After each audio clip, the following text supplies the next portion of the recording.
Hi everyone, this is Nicole. Thank you so much for joining me for a brand new video tutorial. Today instead of a card, I decided to share to let you know how I store my embossing powders and go over different types of them, embossing powders from Wow.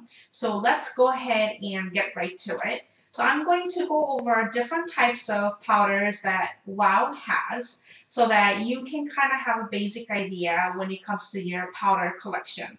They carry wide range of selections, and first I'm going to focus on the primaries. Primaries, you can take it as just regular color range, normal, nothing special in it, just very basic color selection, and they're all glossy finish. Unless it notice on the powder, you can take it as most of them are finished glossy. And then they also have different types like ultra high and regular and super fine. That means they're talking about different sizes of the powder that comes in those bottles. So I'm going to take Primary Bonnie, this is a black color, and show you different types of embossing powder sizes and see how they finish. To do that, I'm going to use this stamp set called Socatois. I think that's how I'm saying it. I think I'm saying it a little bit wrong. But anyways, it's from Alta New. It has both great solid stamp set and detailed stamp set. So I thought this would be a perfect way to compare them. So I'm going to stamp one solid and I'm going to stamp one detailed image and pour each powder on the paper and heat set it and then show you the finished look. So we're going to start with Primary Bonnie. This is Ultra High. Ultra High has a very big powders and they are very fluffy. So if you pour them onto the Versamark stamped area and kind of shake it off like you would do with regular powders, this is gonna fur all over it. So you just need to make sure you shake just a little bit enough to shake off any excess outside of the stamped area and then heat set it.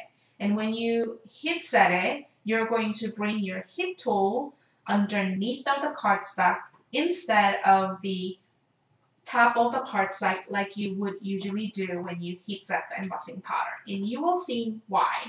So when you heat set it, it'll start melting it. It'll give you a final glossy results. So here, if you put right on top of the cardstock, it's going to fly all over the place. So this is why I found out the best way to heat up ultra high powders is to heat it up from beneath of the surface.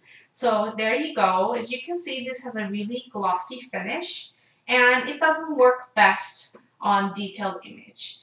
It's worked really great on solid image because it gives you a very fun dimensions. So just make sure to know the difference between ultra high and rest of the powders that I'm going to show here so that you can choose the best one that fits your need. So next we're going to look at regular. This is Primary Bonnie regular and it goes over really nicely and it heat sets really nicely. And you can see it'll work really well on both solid and detailed image.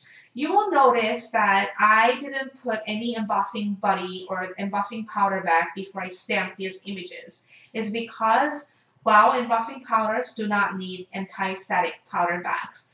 They formulate their powders in a very special way so that it'll not create any static onto the other surfaces that are not stamped with Versamark.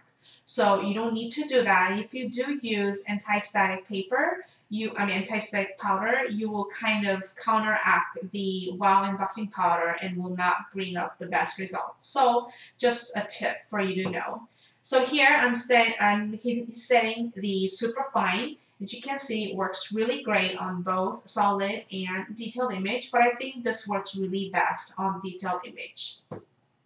So here are three comparisons. As you can see, the first one is ultra high. As you can see, that it worked really well on the solid stamp set and it has a really thick texture. You can heat set it over and over to give a more thick texture if you like.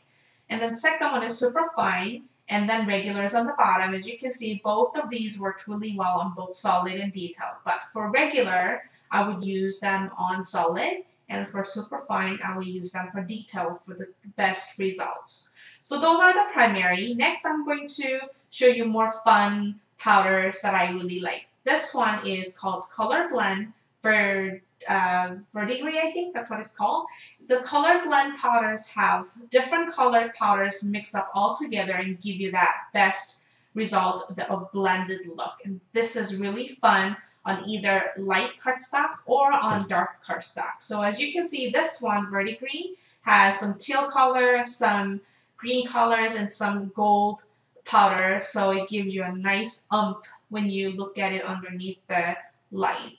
So that's a fun to play with. The second one I'm going to show you is a pearl powder. This one goes on like any other regular white or clear powder, but when you heat set it, it'll shine and it'll give you that pearly look. And the catch thing is you will see a little bit of subtle color onto it when you stamp it on the white cardstock. When you stamp it on the darker cardstock, check it out. You will see a very strong color that shows. So with this powder, you can get two different effects. More bang for your buck. I really love this. They have orange pearl, red pearl, green pearl. They have variety range of the pearl ones. I definitely recommend for you to check that out.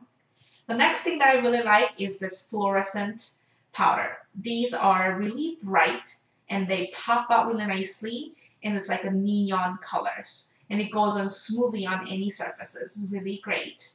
And the second one is Metallic. These are kind of in the middle of metallic and glitter. It has a really soft look and it shines as well. So if you want something soft, something sophisticated, other than just regular pearls, I would go with these metallic ranges. As you can see, it has a really nice soft shine, and I love these colors. So lastly, I'm going to show you embossing glitter. With the glitter one, you don't want to overheat it because it's just going to go really dark and flat. So when you heat set it, make sure you set it enough until you see the moisture and then move on to another area.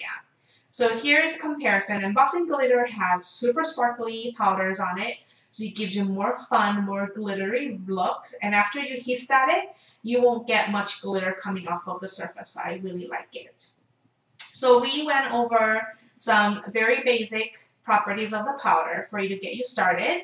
And then I'm going to share how I store these. So I store each bottles upside down, that way I can see the colors, and I decided to put a circle label showing their names. The labels I'm using is Avery 5408 removable circle labels, and these are about ½ an inch round circle. So you get a ton of it. I think there's like about 1,000 labels, I think.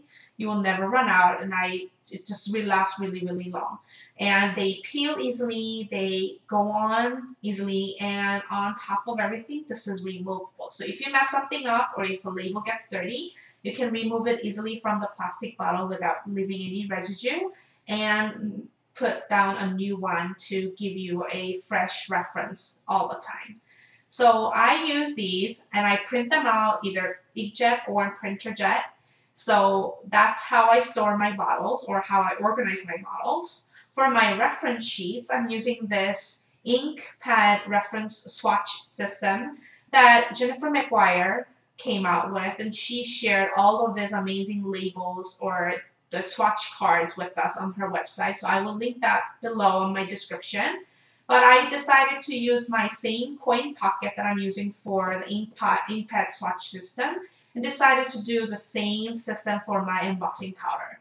So basically, I cut out 2x2 cardstocks and added my labels. I didn't really type it onto the paper directly like Jennifer did because it took me, I think it was going to take me a really long time to do that because I have about 100 powders, I think, or something like that. Anyway, so this saved me a lot. So I cut the Nina Solo White cardstock because it's a nice 80-pound cardstock, cut 2x2 and added some label as a reference. So for the stamp set, I used both solid and both grading.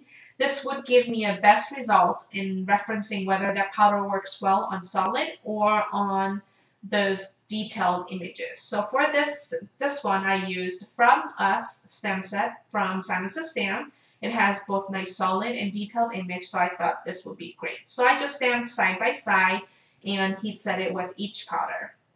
This took me about 4 hours to do all of it. You just turn on some TV shows and, kind of work your way through it.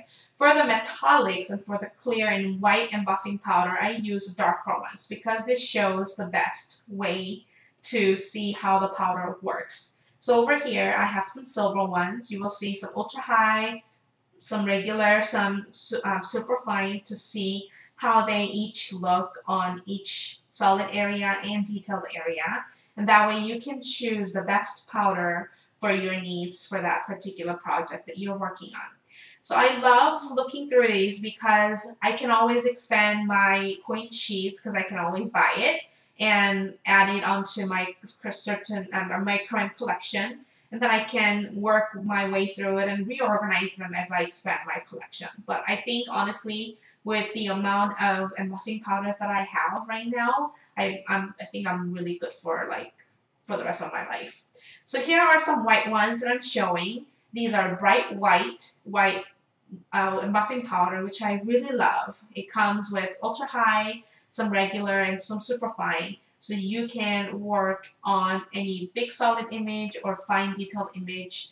They have everything that fit your need. And those are really affordable. I think it's about $3 per bottle. So it's really great, and the price is really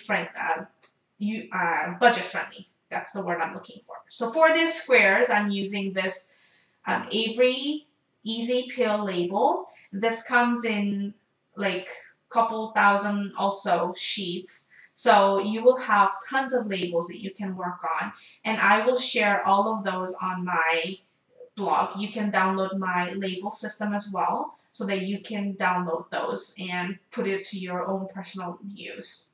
So here is how I store my embossing powders currently. I put them on my IKEA Alex drawer units, and I organize them by rainbows on my first drawer, and then on the next drawer I put all of my clear and whites and put some big Tupperware ones for the ones that I use really, really often.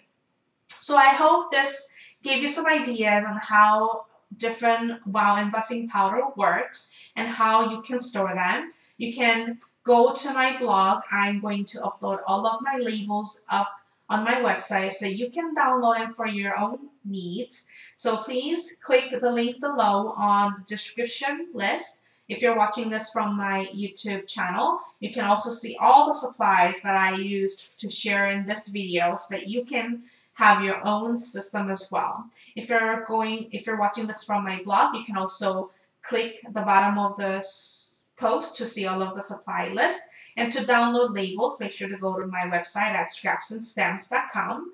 And you can also connect with me at Instagram and Facebook and Pipit, and follow me as I share more upcoming sneak peeks on projects. So thank you so much for watching, and I will catch you next time. Have a great day. Bye-bye.